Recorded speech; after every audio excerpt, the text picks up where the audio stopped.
I was already in my dress when my phone rang. It was Travis. I thought he was calling to say he was on his way, maybe to tell me he couldn't wait to see me at the courthouse, maybe to tell me how much he loved me. Instead, I answered with a smile in my voice and heard silence, just breathing. Then, slowly, carefully, like he was trying not to break something fragile, he said, "Savannah, I can't marry you." I remember the world tilting, like someone had taken the floor out from under me. I had spent that morning brushing powdered sugar off my sleeves, trying not to cry when Mama kept fussing over the seating chart. I had smiled at Aunt Louise, who drove in from Alabama, let my best friend Shelby twist my hair into soft curls, and tried to ignore that quiet, nervous flutter in my chest, that sense that something wasn't quite right. But even that quiet warning couldn't have prepared me for those words. I can't marry you. The phone slipped from my hand and hit the wooden floor with a soft thud, but it might as well have been a thunderclap.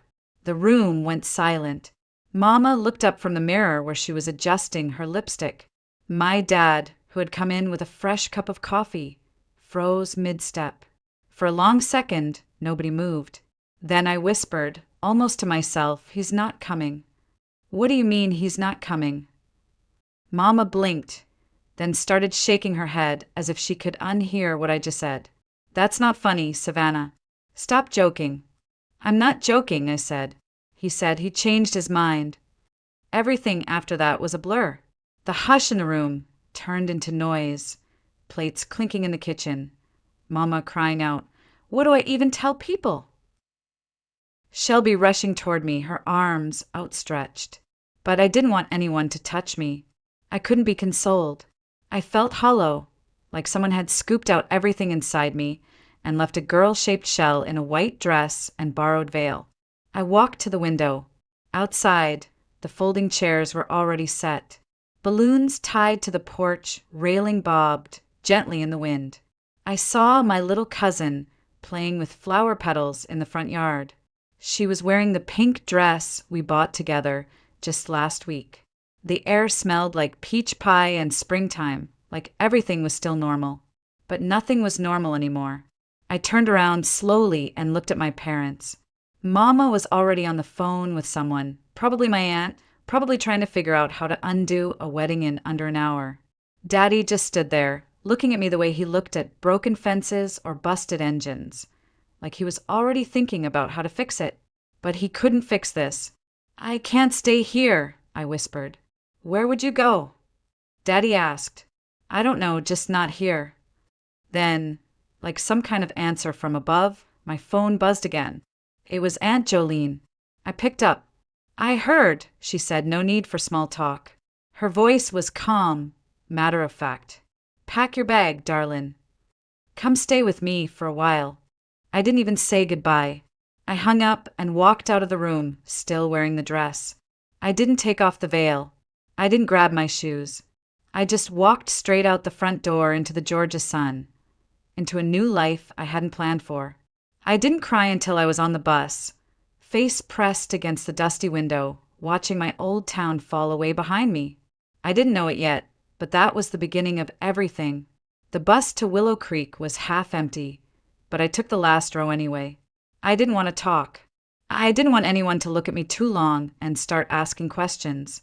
My veil was gone, but I was still wearing the dress, crumpled and smudged from the ride, the lace snagged near my hip.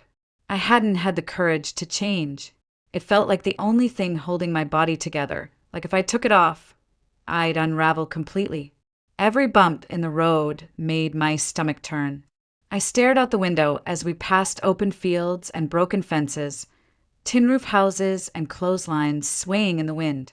Everything looked so ordinary, so heartbreakingly unaware that my entire life had just collapsed. When I finally stepped off the bus, Aunt Jolene was already waiting.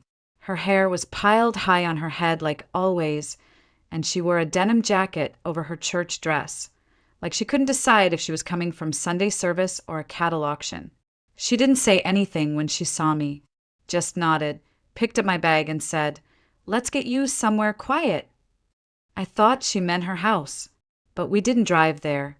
We passed it, her little yellow cottage with the porch swing and the wind chimes, then turned down a gravel road that led toward the edge of town. My heart sank a little. I thought maybe she changed her mind. Maybe I wasn't even welcome there. Then she pulled up in front of an old brick building with vines crawling up one side and faded paint on the other. The sign above the door was chipped, but still readable, Magnolia Oven. "Wait," I said. "You're leaving me here?" She turned the engine off and looked at me. "Savannah, if I take you into my house right now, you know what the neighbors'll say. They'll be knocking on my door before nightfall, wantin' to know why the runaway bride's camped out in my guest room. But here," she gestured toward the building, "here, nobody will bother you." My hands were shaking when I reached for the door handle.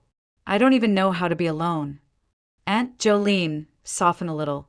"Honey, you were alone the minute that man decided he didn't love you enough to show up. But being alone ain't always a curse. Sometimes it's where you find yourself again." Inside, it smelled like dust and wood smoke and something else. Something warm beneath all the decay. The old bakery had high ceilings and wooden beams that had turned black from years of oven heat. Sunlight filtered through cracked windows, casting golden streaks across flour-covered tables and rusted equipment. "This place hasn't been touched in years," she said, flipping on a light that flickered weakly before steadying. "Used to be 10 people working here. Now it's just ghosts and old stories." She led me to a small back room with a metal-framed bed, a desk, and a shelf of yellowing cookbooks. A folded quilt sat at the foot of the mattress, smelling faintly of lavender and thyme. "I cleaned up best I could," she said, setting my bag down. "You've got electricity, running water, and a lock on the door. It ain't the Ritz, but it's safe. It's yours for as long as you need it."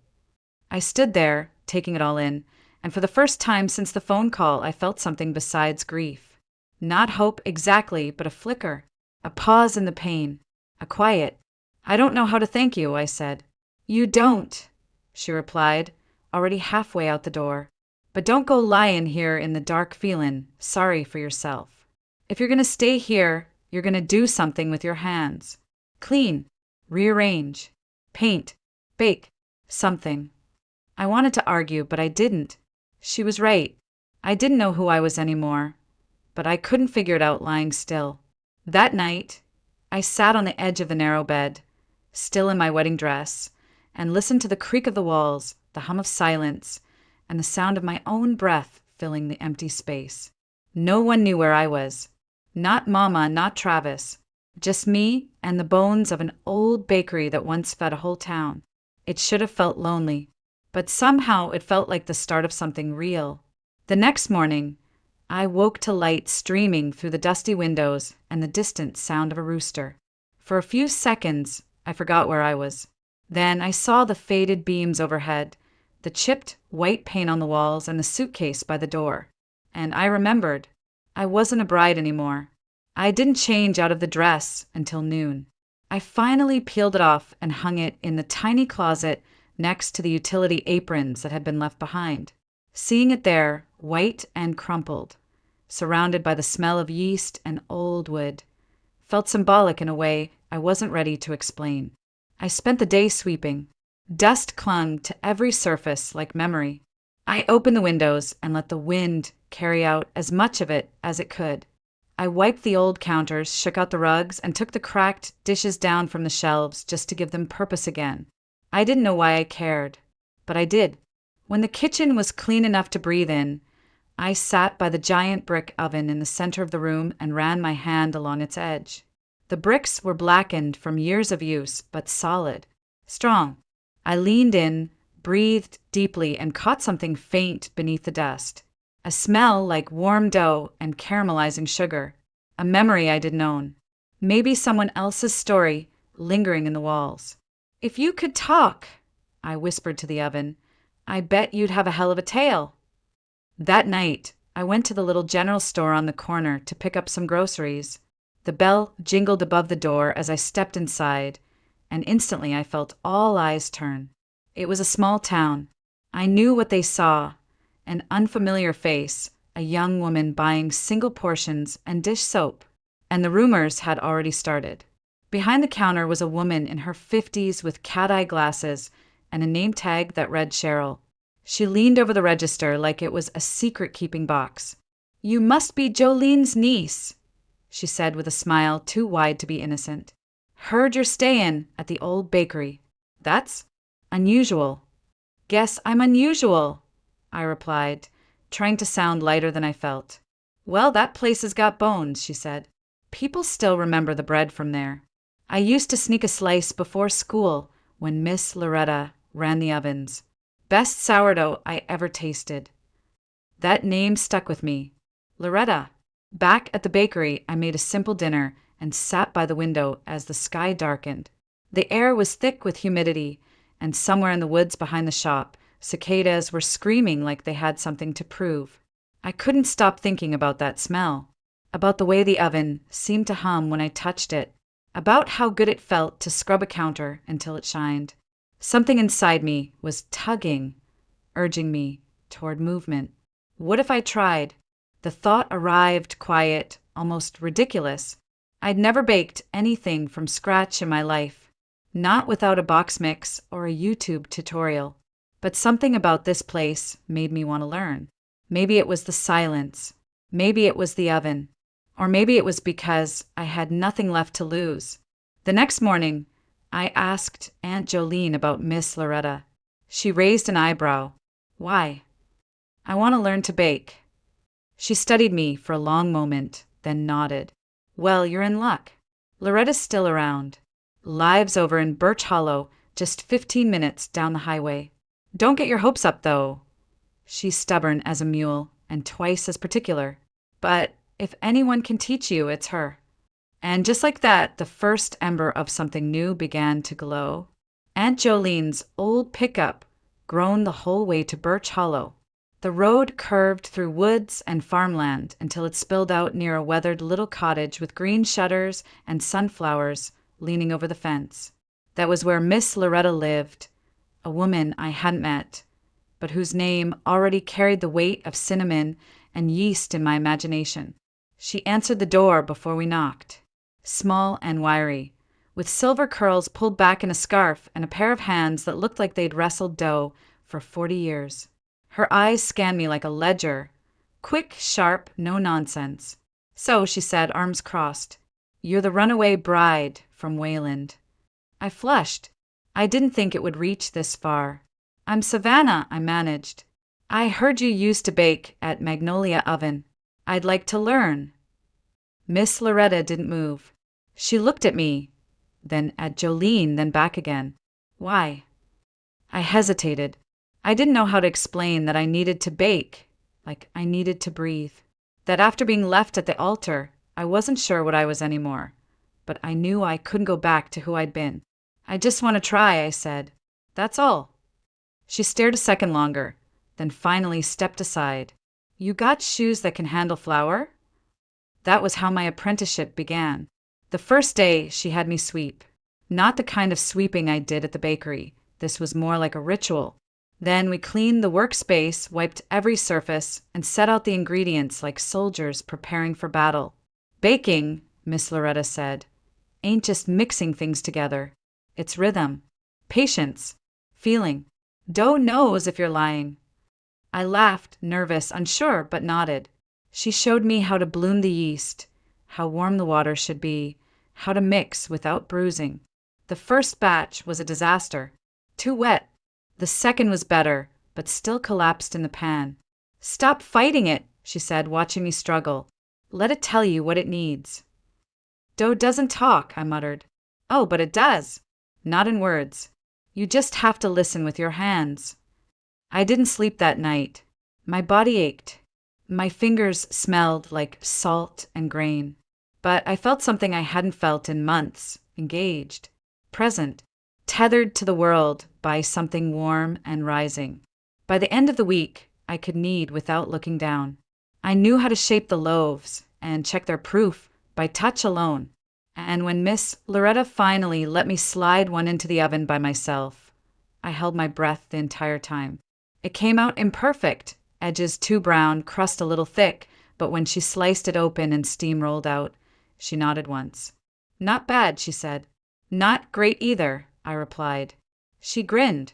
"If it were perfect already, you wouldn't need me." We kept going. Every morning, I drove out to her cottage and worked until my arms were sore. I took notes, asked questions, messed up a dozen more times, but each failure taught me something. And slowly, almost shyly, I began baking in Magnolia oven too, just a few loaves a day, starting at dawn, dust floating in golden light like flour in the air. The town noticed. Cheryl from the store was my first customer. She bought a sourdough and came back 2 days later asking if I could make cinnamon rolls. A retired schoolteacher asked for honey wheat. I scribbled recipes in a notebook, made mistakes, burned 3 pans, but people kept coming. They didn't just want bread. They wanted something that felt like memory, like home. One evening, after I'd cleaned the last of the trays, I stood in the middle of that old bakery and whispered, "You still with me?" I pressed my palm to the warm brick oven. It was like it exhaled beneath my hand. That night, I wrote a sign by the door in chalk. "Open Saturday's fresh bread, made by hand." I didn't know if anyone would come, but I was finally learning how to rise. The smell of cinnamon and rising dough filled the air that morning.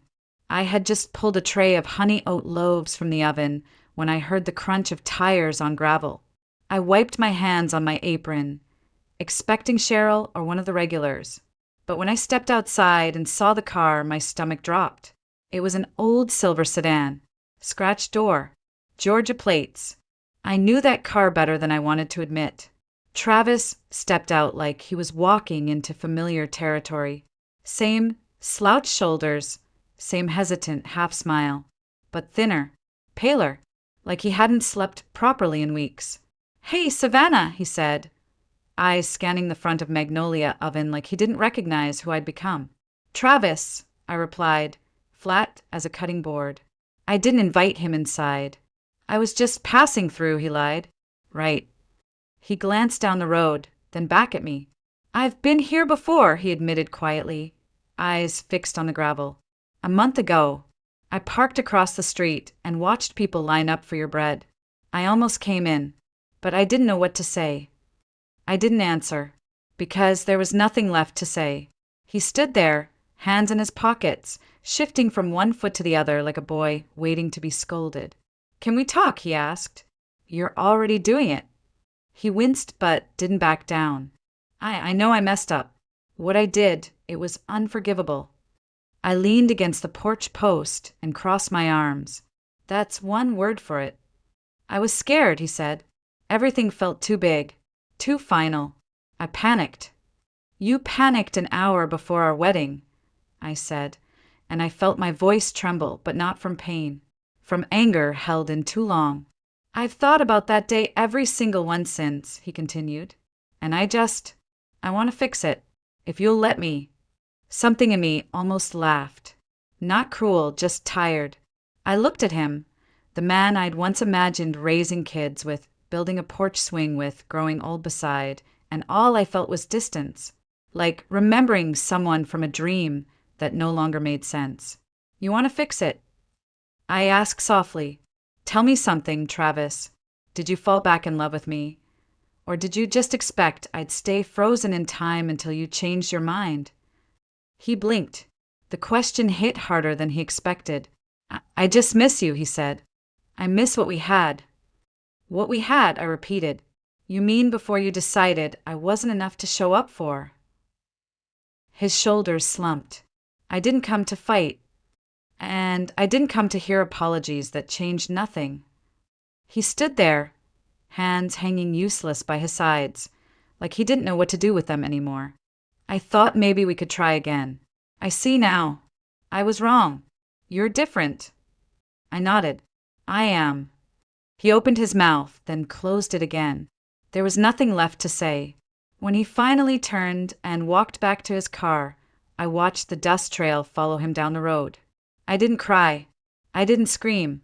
I just breathed long and deep and felt something inside me finally loosen. I wasn't waiting anymore. When the dust finally settled, I realized I hadn't just closed the door on Travis. I had closed it on the woman who once measured her worth by someone else's promises. That version of me, the one who begged for love, for presents, for crumbs, was finally gone, and I didn't miss her. That evening, as the sun dipped behind the trees and cast warm amber light through the bakery windows, I took off my apron and sat at the long wooden table where I shaped the dough. The place was quiet except for the soft ticking of the wall clock and the smell of cooling bread. I reached for the drawer where I kept important papers and pulled out the business card Mason had given me weeks ago. I hadn't called him yet, not because I didn't want to, but because a part of me had been waiting to see if the past would come knocking first. Now it had, and I had answered with silence. I picked up the phone and dialed the number. He answered on the second ring. "This is Mason Carter." "Mason, it's Savannah, from Magnolia Oven." A pause. Then, warmly, "I was wondering when I'd hear from you." "I'm ready," I said. "Let's talk." Mason showed up 2 days later with a leather folder under one arm and that same calm, grounded presence that had made me curious the first time we met. He walked through the doors of Magnolia Oven like he belonged there, not as a guest, not as a buyer, but as someone who respected the bones of a place and the woman who kept it alive. We sat at my dough table, now doubling as a conference desk, with a pot of tea between us and sunlight spilling across the floor. "I've looked into the property records," he said, unfolding the papers. "The building's owned by the county. They're willing to sell. 300,000 flat. No liens, no back taxes. Just old brick and big dreams." I let out a low whistle. "That's a lot of zeros." Mason nodded. "It is, but not impossible. I'll cover the full cost for now," he said gently. 300,000 is a lot, but I'm not investing in walls. I'm investing in you. The ownership's yours, because this place wouldn't exist without your hands, your story." I stared at him. "You'd give me 40%? He smiled. "Savannah, this place already has a soul. I'm not here to take that. I'm here to help it grow." I looked down at the table where my palms had pressed dough into shape day after day. I thought about the cracked oven, the burn mark on my apron, the notebook where I scribbled every failed recipe and accidental success. None of this had come easy, and yet none of it had ever felt like a burden. "You're serious," I said. "Completely." I nodded slowly. "Then let's do it." The week that followed felt like a storm of paperwork and county inspections. I filled out forms I didn't understand, sat through meetings about health codes and business licenses, stood in line at the bank with shaking hands. But Mason was there, every step, translating legal jargon into plain English, reassuring me when I felt small, reminding me that this wasn't just his investment. It was my story. By Friday afternoon, I held the deed in my hands. Magnolia Oven was mine. Mine in ink and law, mine in sweat and hope. That night, I stood in the middle of the bakery and let it sink in. I ran my fingers across the same counter where Miss Loretta once rolled dough, touched the bricks of the oven like they were part of my own spine. I wasn't just baking anymore. I was building something that could last. The next morning, Mason picked me up early. "I want you to see the stores," he said. "Come meet the people who'll be selling your bread." The drive to the city was quiet, comfortable. He told me about his first shop, how it had started with a single shelf of local honey and grew into a network of markets that carried everything from heirloom tomatoes to small batch preserves. He wasn't flashy. He didn't name drop. He just believed in honest food and the people who made it. When we pulled into the parking lot of the first store, I felt nerves twist in my stomach. But inside, it wasn't what I expected. No neon lights. No corporate gray walls. Just wood shelves, baskets of fresh produce, and the scent of real food. A girl named Lena behind the counter waved and smiled. "So this is the baker?" she asked Mason. I blushed. "I'm still learning." "We all are," she said. At the second store, an older man in an apron shook my hand and said, "You bring that cinnamon bread you made last week, and I'll clear a whole shelf." At the third, a mother with 2 kids, asked if I made dinner rolls. By the time we drove back, I had a notebook full of requests, names, and ideas. My head ached, but in the best way, not from confusion, but from vision. As we reached Willow Creek, Mason slowed the truck and glanced over at me. "You did good today," he said. "Thanks. I mean it." I smiled. "So do I." That night, I didn't feel like a woman who'd been left in a wedding dress. I felt like an owner, a creator, a woman who had taken what broke her and turned it into something that could feed the world. 6 months later, Magnolia Oven was no longer just a building. It was alive again. 3 ovens fired from dawn to dusk. The air inside constantly smelled of rising dough, sugar, and cinnamon. I had 5 employees now, 2 high school girls who helped with prep and deliveries, a retired postmaster who shaped loaves like it was a sacred ritual, and Miss Loretta, who still came in twice a week to supervise but mostly just drank tea and smiled when she thought no one noticed. We baked close to 100 loaves a day. Sourdough, honey oat, rosemary olive oil challah on Fridays. Sometimes I'd pause while brushing butter on a fresh crust and think, this came from nothing, from heartbreak, from ashes. The town responded. People lined up on Saturday mornings before we even opened. Tourists wandered in after hearing about us from some food blogger I'd never met. Kids left sticky-fingered and smiling. It was chaos. It was beautiful. And it was mine. Mason kept his word. He didn't interfere. But he did show up, sometimes with order forms, sometimes with new packaging ideas, sometimes with just 2 coffees and a warm, "How are you holding up?" He never pushed, never asked more than I was ready to give.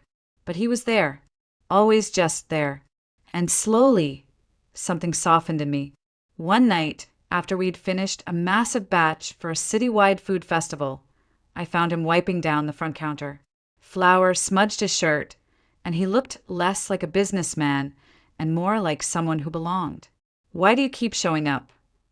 I asked. He looked at me, surprised by the question, then shrugged. "Because I believe in this place. And in you." The words hit somewhere deep. I didn't answer right away. I didn't need to. He didn't press.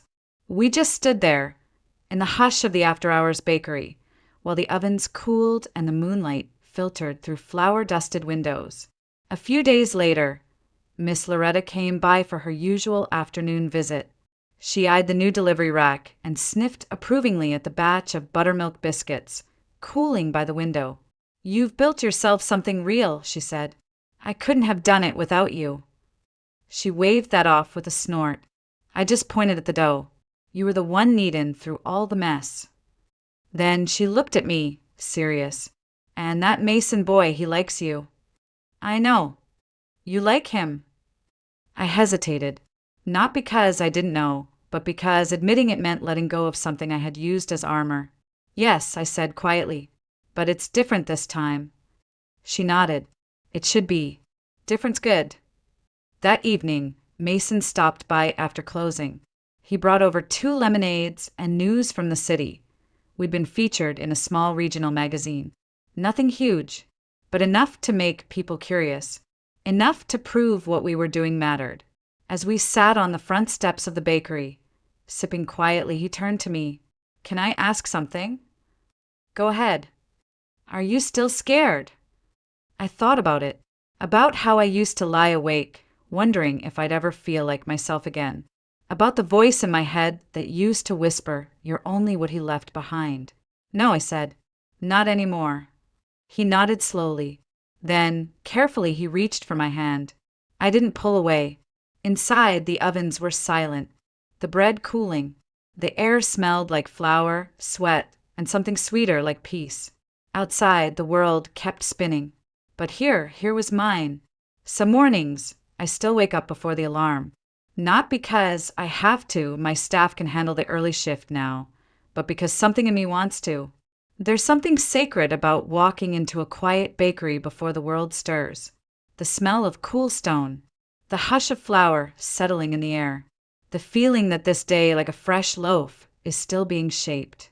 6 months ago, I thought my life was over. Now, I understand it was just the oven preheating. One Sunday, I found myself back at the closet in the back room, the one where I had hung my wedding dress all those months ago.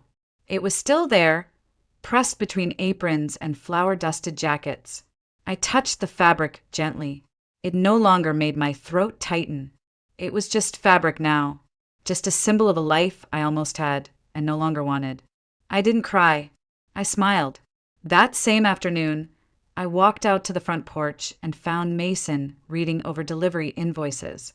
He looked up, squinting into the sun. "You look lighter," he said. "Maybe I am." He stood. "I've got something to show you." We drove 10 minutes outside town to a small patch of land he'd purchased, flat, open, and kissed by wind. "This," he said, "could be the site of our first storefront." Our first. I laughed. "Well, I thought we could build something bigger. A place that holds both our names. A cafe, a bakery, maybe even a teaching kitchen." He glanced over, suddenly unsure. "If you want that." I looked out over the grass, imagining a wooden porch, fresh loaves in the window, the sound of laughter and clinking mugs. A place filled with community, not just commerce. "I want it," I said, "but only if we build it the way we built this, slow, honest, and together." He smiled. "That's the only way I know." Back at Magnolia Oven that evening, I sat with Miss Loretta while she sipped her chamomile tea and watched a new batch of sourdough rise behind the glass. "You've come a long way, sugar," she said. "I had a good teacher." She chuckled. "You had something better. You had a reason." She was right. I hadn't baked just to forget Travis. I had baked to remember myself. To remember that I could shape something beautiful from chaos, that I could rise again, even when everything inside me had once collapsed. Later that night, after locking up, I sat in the silence and wrote something in my journal. Travis left me in a white dress, thinking he was breaking me, but he only broke the version of me that was waiting for someone else to define her worth. What rose from those ashes wasn't a victim. It was a maker, a woman who feeds others, who leads with her hands, who creates joy from flour and fire. I am not someone's almost wife. I am Savannah Brooks, and I have a damn good oven. Weeks passed, then months, and life, real life, settled in. The kind without grand gestures or dramatic exits. Just days filled with work and sweetness and small decisions made side by side. One evening, I stood at the back doorway, watching the sun dip behind the trees, and felt arms wrap around my waist. "You ever think about that day?" Mason asked softly, "The one where it all fell apart?" "No," he whispered, "the one where it really began." I turned and looked at him, at the man who had walked into my story not to rescue me, but to build with me. And I said what I now knew to be true. Every day, he kissed my temple, and we stood in the doorway while the night rolled in, warm and familiar. Inside, the bakery smelled like tomorrow, and I was finally home. Sometimes, life breaks you open not to destroy you, but to let something new rise from within. Savannah wasn't saved by a man or a business deal or even a bakery. She was saved by her own hands, by the quiet work of healing, by choosing to build instead of collapse. Her story reminds us that being left behind isn't the end. It's a pause, a space, and in that space, if you dare to breathe again, to need again, to believe again, you just might find a version of yourself that's stronger, wiser, and more alive than ever before. The bread of your new life won't be handed to you. You'll have to make it: flour, salt, tears, and fire. But when you taste it, you'll know it was worth every broken piece.